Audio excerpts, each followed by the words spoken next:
Hello दोस्तों, मैं हूं आपका दोस्त प्रदीप। को आप देख रहे हैं मैथ्स बाई पी के। इस सेशन हम ईवीएस टेस्ट 4 को कवर करने वाले हैं, जो पर्यावरण के अति महत्वपूर्ण क्वेश्चन होंगे और इनसे रिलेटेड और भी गहराई में जाने की कोशिश करेंगे।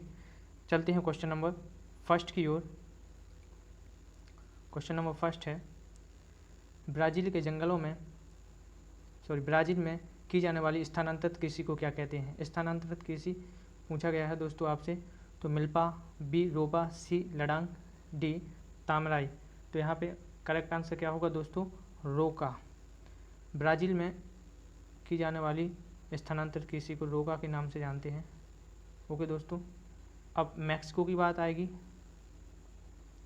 मिल्पा की बात आएगी। तो ये मिल्पा कहाँ की है, ये मैक्सिको की है। मैक्सिको में की जाने वाली खेती को मिल्पा कहते हैं दोस्तों। लडांग क्या है, इंडोनेशिया में की जाने वाली स्थानांतरित कृषि को क्या कहते हैं, लडांग। तामलाई क्या है यहाँ पे, थाईलैंड में की जाने वाली स्थानांतरित कृषि को क्या कहेंगे, थाईलैंड कहेंगे। ओके दोस्तों, क्लियर हो गया होगा। सॉरी दोस्तों, तो यहाँ पे थाईलैंड की स्थानांतरित कृषि क्या हो जाएगी, तामराई हो जाएगी। चलते हैं क्वेश्चन नंबर सेकंड की ओर। इसका करेक्ट आंसर दोस्तों आपको पता चल गया होगा, रोका है। चलते हैं क्वेश्चन नंबर सेकंड की ओर। क्वेश्चन नंबर सेकंड है, विटामिन, कौन सा विटामिन है जिससे हमें रतौंधी हो जाती है। बिल्कुल इजी क्वेश्चन है। तो विटामिन ए, बी, सी या डी, तो इनमें से आपको आता है दोस्तों विटामिन, किस विटामिन की कमी से हमें रतौंधी हो जाता है, तो वो होगा करेक्ट आंसर आपका विटामिन ए। ओके दोस्तों, अब विटामिन ए के बारे में हम और क्या जानते हैं, तो इसके स्रोत क्या हैं। इसके स्रोत क्या हो जाएंगे दोस्तों, खट्टे फल, खट्टे पदार्थ जितने भी हैं वो सारे खट्टे पदार्थ क्या हो जाएंगे, विटामिन ए के स्रोत हो जाएंगे। ओके दोस्तों, विटामिन ए का रासायनिक नाम यदि आपसे पूछे तो विटामिन ए का रासायनिक नाम क्या हो जाएगा, रेटिनॉल। क्या हो जाएगा दोस्तों, रेटिनॉल हो जाएगा। स्रोत आपको पता चल गया खट्टे पदार्थ, रासायनिक नाम पता चल गया आपको है रेटिनॉल। अब आपसे यदि क्वेश्चन किया जाए दोस्तों कि विटामिन ए का निर्माण कहाँ पे हो जाता है, मनुष्य के शरीर में, तो मनुष्य के शरीर में विटामिन ए का निर्माण कहाँ पे होगा, यकृत, जिसे हम लीवर भी बोलते हैं दोस्तों। लीवर में विटामिन ए का क्या होता है, निर्माण होता है, और वहाँ पे इसका संचयन भी होता है, यानी इकट्ठा भी होता है वहाँ पे। ओके दोस्तों, तो ये जानकारी है। अब रतौंधी क्या होती है, ये आप जानते हो दोस्तों। रतौंधी में शाम के समय या धुंधलापन दिखाई देता है, यानी आँखों की दृष्टि कम हो जाती है। तो विटामिन ए का काम है आँखों की रतौंधी को, यानी दृष्टि को दृढ़ बनाना, अच्छा बनाना, साफ दिखने लगे, और शरीर की रोग प्रतिरोधक क्षमता को बढ़ाना। ओके दोस्तों, चलते हैं क्वेश्चन नंबर थर्ड की ओर। भारत में किस प्रकार की जलवायु पाई जाती है, आपसे क्वेश्चन में पूछा गया है भारत में किस प्रकार की जलवायु पाई जाती है। मानसूनी जलवायु, भूमध्य रेखीय जलवायु या उपर्युक्त दोनों, नन ऑफ दीज। तो इसमें करेक्ट आंसर क्या होगा दोस्तों, यहाँ पे पूछी गई है भारत में किस प्रकार की जलवायु पाई जाती है ना, किस प्रकार की, मानसूनी या भूमध्य रेखीय। तो यहाँ पे अपने दोस्तों इंडिया में मानसूनी जलवायु पाई जाएगी। अब इससे हमें और क्या क्या क्वेश्चन क्रिएट होते हैं यहाँ से, आपसे क्वेश्चन में पूछेगा। सबसे पहले समझ लेते हैं दोस्तों, भारत है हमारा जो इंडिया है, इंडिया एक मानसून जलवायु वाला देश है, ठीक है ना। यहाँ पे दो प्रकार से बारिश होती है। एक तो ग्रीष्म काल में दक्षिण पश्चिम से मानसून आता है, तथा शीतकाल में, एक क्वेश्चन कई बार पूछा जा चुका है, शीतकाल में उत्तर पूरब से आता है। ओके दोस्तों, तो आपसे क्वेश्चन में पूछे कि ग्रीष्म काल में किस मानसून से बारिश होती है, तो दक्षिण पश्चिम, और शीत ऋतु में किस मानसून से बारिश होती है, तो उत्तर पूरब। ओके दोस्तों, चलते हैं क्वेश्चन नंबर नेक्स्ट की ओर। क्वेश्चन नंबर 4 है, कृषि करते समय खरपतवार निकालने के लिए हम किस उपकरण का यूज करेंगे, तो हल, सीड ड्रिल, कल्टीवेटर, कुदाली। अब इन चार में से आपको कोई एक ऑप्शन को करेक्ट करना है। पूछा गया है खरपतवार निकालने के लिए, ना कि जुताई के लिए। खरपतवार निकालने के लिए हमें किसका यूज करना पड़ेगा दोस्तों, तो ये आप जानते हो, इसका करेक्ट आंसर हो जाएगा कुदाली, है ना। अब ये हल क्या करते हैं, हल का काम होता है जुताई का काम। जब हम फसल बोते हैं तो खेत बनाना, जुताई करने के लिए हम किसका काम करते हैं, हल का, या खाद या उर्वरक को मिलाने के लिए, ठीक है ना, खाद या उर्वरक मिलाने के लिए। ओके दोस्तों, सीड ड्रिल आपको पता है, सीड ड्रिल का काम क्या होता है, बुआई के लिए। हम इसमें मूंगफली वगैरह किसी भी बीज को इसमें भर देते हैं, और बिल्कुल सही क्रम में वो हमारा बीज खेत में बुप जाता है। ओके दोस्तों, कल्टीवेटर क्या है? कल्टीवेटर का काम भी जुताई के लिए यूज किया जाता है। तो इस प्रकार से आपको चारों ऑप्शन क्लियर होंगे दोस्तों। चलते हैं क्वेश्चन नंबर फिफ्थ की ओर सॉरी। क्वेश्चन नंबर 5 में आपसे कहा है नवीनीकरण संसाधन नहीं है, निम्न में से कौन सा नवीनीकरण संसाधन नहीं है? ऑप्शन नंबर ए कोयला, ऑप्शन बी पवन ऊर्जा, ऑप्शन सी सौर ऊर्जा, ऑप्शन डी उपरोक्त सभी। तो दोस्तों यहाँ पे नवीनीकरण स्रोत पूछा गया है आपसे। तो नवीनीकरण स्रोत क्या होते हैं आप जानते हो दोस्तों। वे उपकरण, सबसे पहले समझ लेते हैं अनवीनीकरण और नवीनीकरण में अंतर। अनवीनीकरण वो कहलाते हैं जिनको हम दूसरा यूज में नहीं ला सकते हैं, दोबारा जिनका यूज नहीं किया जा सकता, और जिनको दोबारा यूज में ला सकते हैं वो क्या कहलाएंगे? नवीकरणीय है। ओके दोस्तों, अनवीकरण में उनको दोबारा यूज नहीं कर सकते, नवीकरण में उनका दोबारा उत्पादन किया जा सकता है। ओके दोस्तों, या पुनर्चक्रण किया जा सकता है।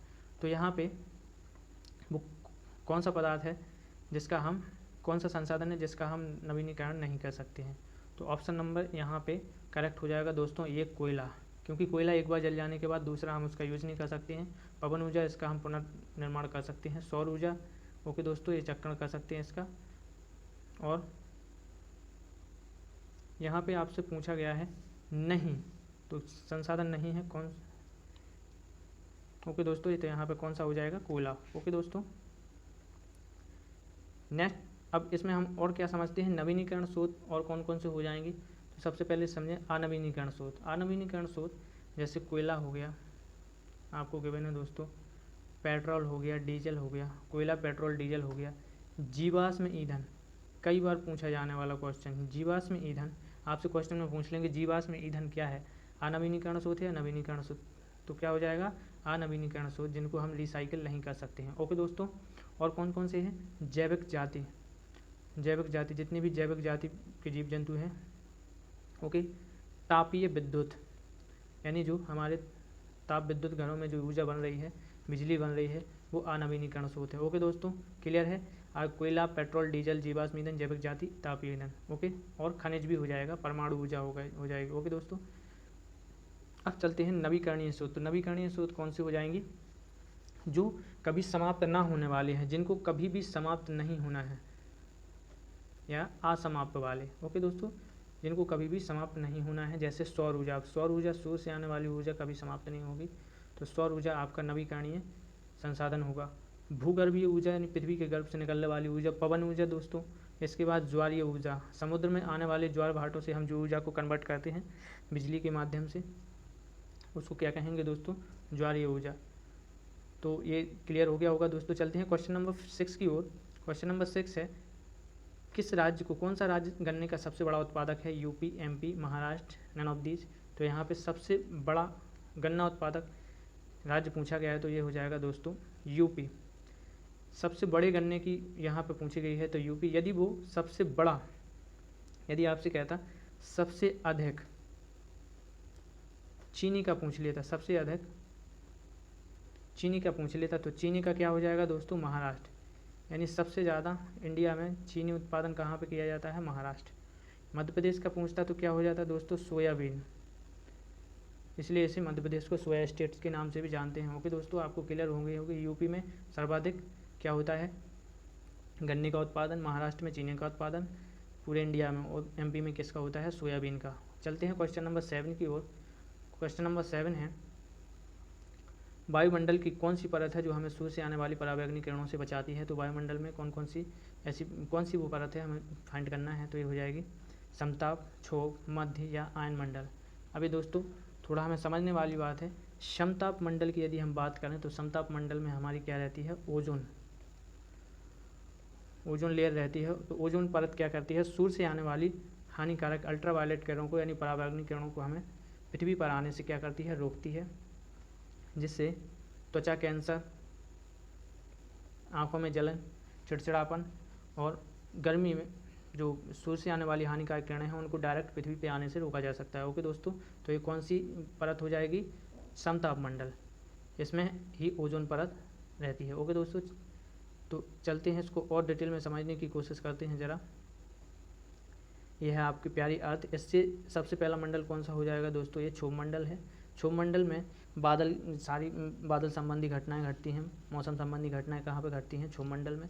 अब समताप मंडल यदि बात करें सेकंड, तो ये समताप मंडल में क्या रहता है, ताप हमेशा समान रहता है। मौसम संबंधी घटनाएं यहाँ पे नहीं घटती हैं, इसलिए एरोप्लेन वगैरह इसी मंडल में उड़ाए जाते हैं। ओके दोस्तों, यदि आपसे क्वेश्चन में पूछ ले वो कि एरोप्लेन किस मंडल में उड़ाए जाते हैं, समताप मंडल, क्षोभ मंडल या मध्य मंडल, तो आप क्या लगाएंगे, समताप मंडल। ओके दोस्तों, ओजोन परत कहाँ पे है, समताप मंडल में। ओके दोस्तों, मध्य मंडल क्या होता है, मध्य मंडल समताप मंडल से एक आगे का मंडल होता है, जिसे बीच का मंडल भी कहते हैं। ओके दोस्तों, इसके बाद आयन मंडल रहता है। आयन मंडल में आयन विद्यमान रहते हैं, और जितने भी सैटेलाइट होते हैं, रेडियो तरंगें होती हैं, वो कहाँ पर रहती हैं, रेडियो तरंगें परावर्तित होकर आती हैं, तो वो कहाँ से आती हैं, आयन मंडल से। ओके दोस्तों, चलते हैं क्वेश्चन नंबर नेक्स्ट की ओर। क्वेश्चन नंबर 8 है, ग्रीन हाउस गैस नहीं है,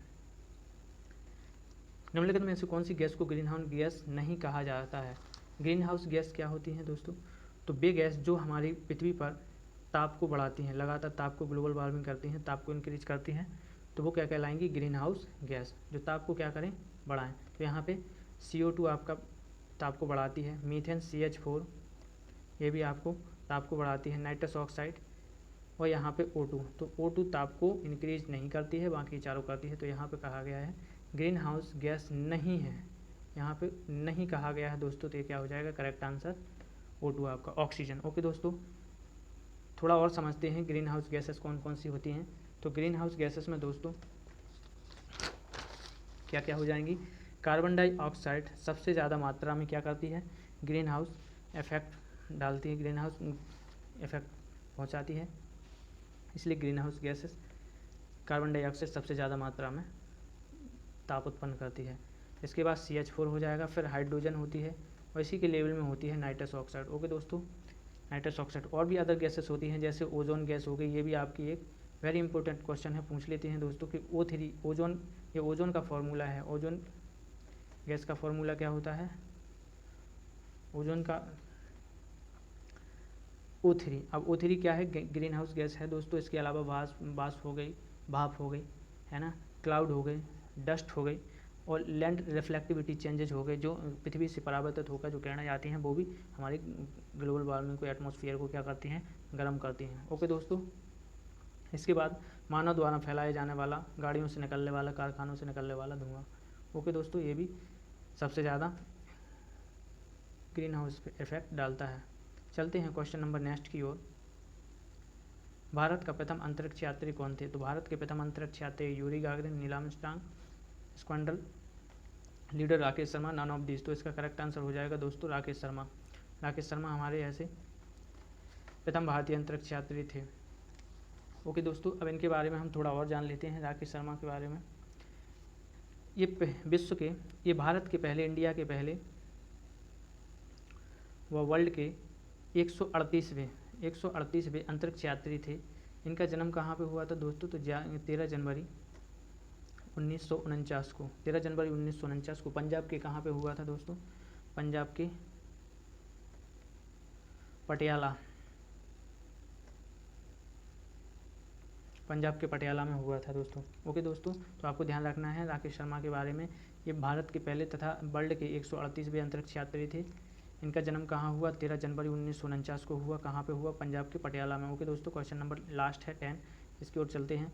अंतरिक्ष यानों में ठोस प्रणोदक होता है, इसका रेशियो बताना है कि ठोस ईंधन कितना भरा रहता है और द्रव ईंधन कितना भरा रहता है। ओके दोस्तों, तो 18-12 का 88-12 का रेशियो होता है, 50-50 का रेशियो होता है, 12-88 का रेशियो होता है, नन ऑफ दिस। तो ओके दोस्तों, यहाँ पे आपसे पूछा है ठोस प्रणोदक होता है, तो इसमें करेक्ट आंसर क्या हो जाएगा, 88% ठोस रहता है दोस्तों, और 12% क्या रहता है, द्रव रहता है, तो ये करेक्ट हो जाएगा। ओके दोस्तों, अंतरिक्ष यान में थोड़ी रॉकेट की बात कर लेते हैं। तो रॉकेट क्या होते हैं दोस्तों, रॉकेट जिनको हम अंतरिक्ष में छोड़ते हैं, ये किस, आपसे क्वेश्चन में पूछा जाएगा ये किसके गति के नियमों पर आधारित होते हैं, तो ये न्यूटन के गति के तृतीय नियम, थर्ड लॉ, न्यूटन का थर्ड लॉ पर आधारित रॉकेट को हम उड़ाते हैं। जो अब आपसे क्वेश्चन में पूछेगा कि न्यूटन का तीसरा नियम है, तो तीसरा नियम क्या है दोस्तों, क्रिया के विपरीत प्रतिक्रिया। ओके दोस्तों, इस प्रकार से ये हमारा सेशन खत्म होता है। ये वीडियो यदि आपको अच्छा लगता है तो दोस्तों इसे लाइक कीजिए, शेयर कीजिए एंड सब्सक्राइब कीजिए।